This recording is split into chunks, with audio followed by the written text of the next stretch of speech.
This is not fiction. This is not prophecy. This is not a movie trailer. This is reality. And reality, my brothers and sisters in humanity, has turned into a nightmare. On June 13th, 2025, before dawn broke over Iran, the sky turned red, not from the sunrise, but from Israeli warplanes, slicing into Iranian airspace, carrying missiles, carrying death. They came with fire, they came with fury, they came with silence from the world. And just like that, the bombs began to fall. Tehran, Natanz, Isfahan, Kermanshah, Tabriz, target after target, facility after facility, neighborhood after neighborhood. Israel didn't strike one or two military depots. They launched the most coordinated and destructive air campaign against Iran in history. And they did it first.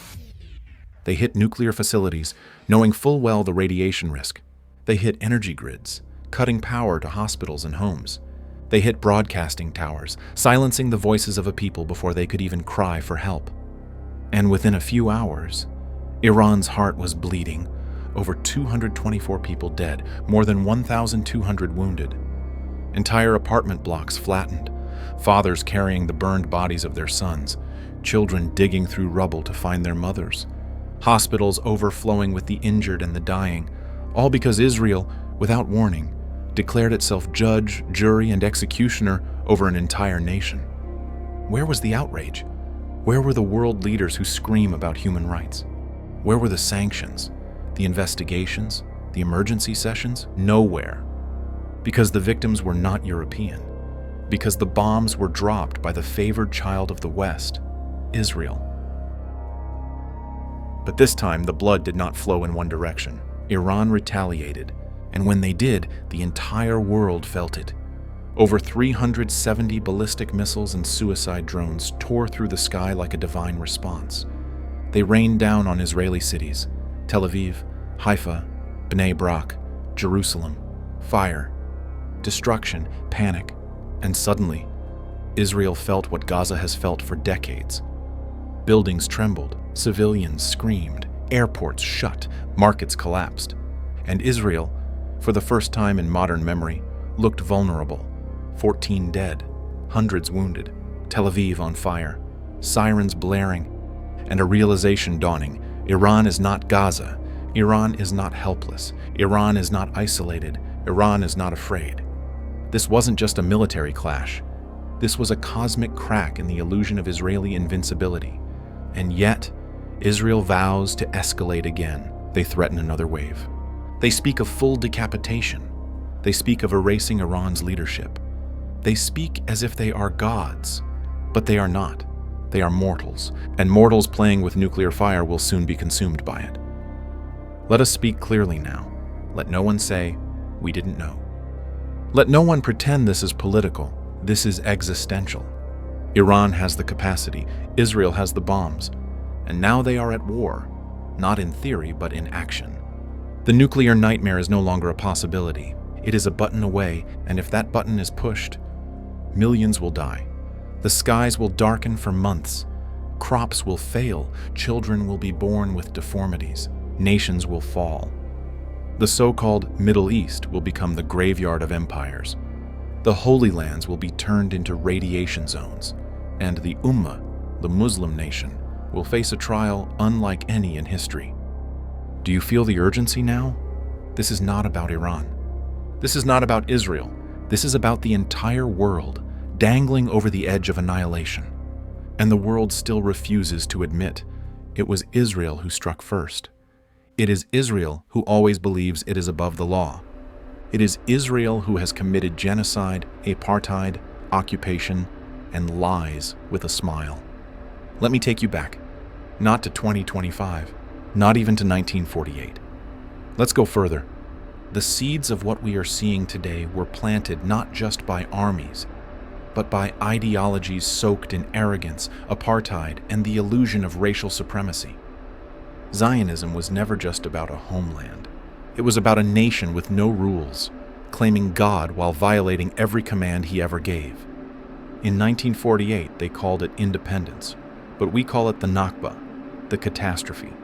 Over 750,000 Palestinians were ethnically cleansed, villages erased, pregnant women shot, babies buried under rubble, elderly burned alive in mosques. And the world, the civilized, democratic, freedom-loving world, looked the other way. And Israel, it was rewarded. Weapons, money, media support, UN protection. Then came 1967, the Six-Day War, where Israel grabbed Gaza, the West Bank, East Jerusalem, and the Golan Heights. They said it was self-defense, but they bulldozed homes, imprisoned children, and built illegal settlements. And the world, they said, let's not take sides. Then came Lebanon, 1982, the Sabra and Shatila massacres. Israel surrounded Palestinian refugee camps and let the killers in. Over 3,500 civilians slaughtered, slit throats, mass graves. Eyewitnesses tell of Israeli soldiers laughing while the screams echoed. And the world? It said, let's wait for an investigation. Then came Gaza, bleeding, starving, suffocating Gaza. 3 major wars, thousands of children dead, white phosphorus, snipers aiming for the legs of journalists, bombs on mosques, libraries, bakeries. And now, Iran. Do you see the pattern? Wherever there is resistance, Israel brings war. Wherever there is dignity, Israel brings humiliation. Wherever there is independence, Israel brings death. And they do it while chanting, "We are the victims." But Israel doesn't act alone. Behind every airstrike is an empire. Behind every missile, a lobby. Behind every lie, a press machine. Behind every drone, a handshake in Washington or Brussels. Let us not be naive. Israel survives because the West protects it. The United States sends over $3.8 billion in military aid annually, while Americans sleep in tents. The UK trains its pilots. France provides the intelligence. Germany sends submarines. Why? Because Israel is not a country. It is a project, a forward base, a foothold in the Muslim world, a weaponized outpost of Western dominance. And every time Israel commits murder, Western politicians say the same thing. We support Israel's right to defend itself. Defend itself from what? From farmers with rocks? From children with kites? From poets? From prayers? This is not defense. This is delusion. And it is this delusion that is pushing the world toward nuclear war. Now let me speak to the Muslim world. You, yes you, O Muslim who cries when you scroll past images of Gaza, of Iran, of children covered in blood. Where are your hands? Where are your voices? Where is your outrage? We have been tested. We have been humiliated. We have been mocked. Our lands are occupied. Our scholars are silenced. Our youth are distracted.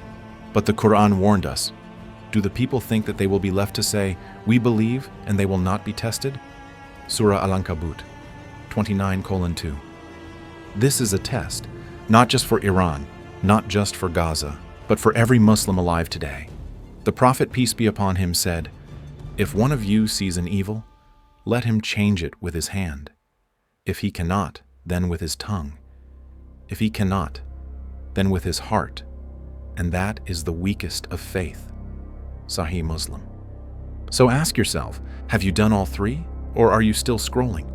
You've seen the fire, you've seen the blood, you've seen the bombs, but now I ask you, have you seen the signs? Because this is no longer just war.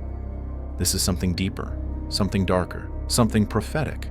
The Prophet Muhammad, peace be upon him, warned us, "There will come a time when nations will gather against you as people gather to eat from a dish." The companions asked, "Will we be few in number?" He said, "No, you will be many, but you will be like the foam on the sea." Abu Dawud. That time is now. Muslim blood is cheaper than water. Our lands are pillaged, our voices censored, our scholars jailed, our children burned, while the world watches. Is this not the foam? Is this not the moment when truth and falsehood have become so tangled? The only clarity left is through revelation. The Prophet, peace be upon him, also said, "Before the hour, there will be years of deception. The liar will be believed. The truthful will be rejected. The treacherous will be trusted. and the honest will be called traitors. Musnad Ahmad. Look around you. Truth is punished. Falsehood is broadcast. War is called peace. Mass murder is called self-defense. Do you think this will end peacefully? Do you think nuclear fire will not rain down if this arrogance continues? Do you think Allah is blind to the screams of the oppressed?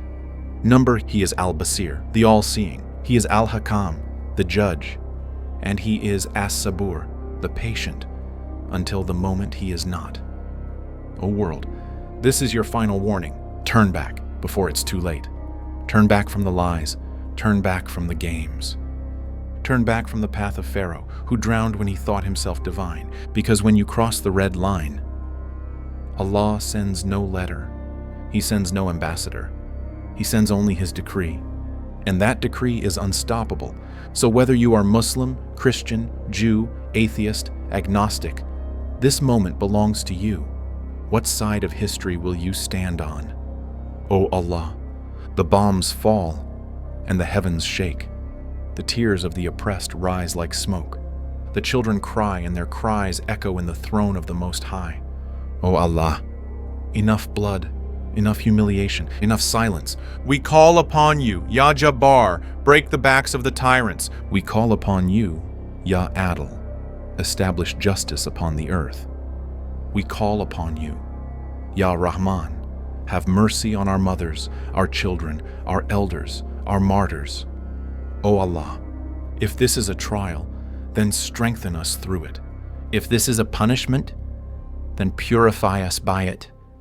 If this is the beginning of the end, then make us among the guided ones. Raise from among us leaders of truth, warriors of mercy, voices of justice. O Allah, let the world awaken before the final trumpet is blown. Let the arrogant tremble, let the oppressed rise, let the veils fall, and let truth shine, even if the world hates it. Ameen. This is not just about Israel. This is not just about Iran. This is about you. You, watching this right now.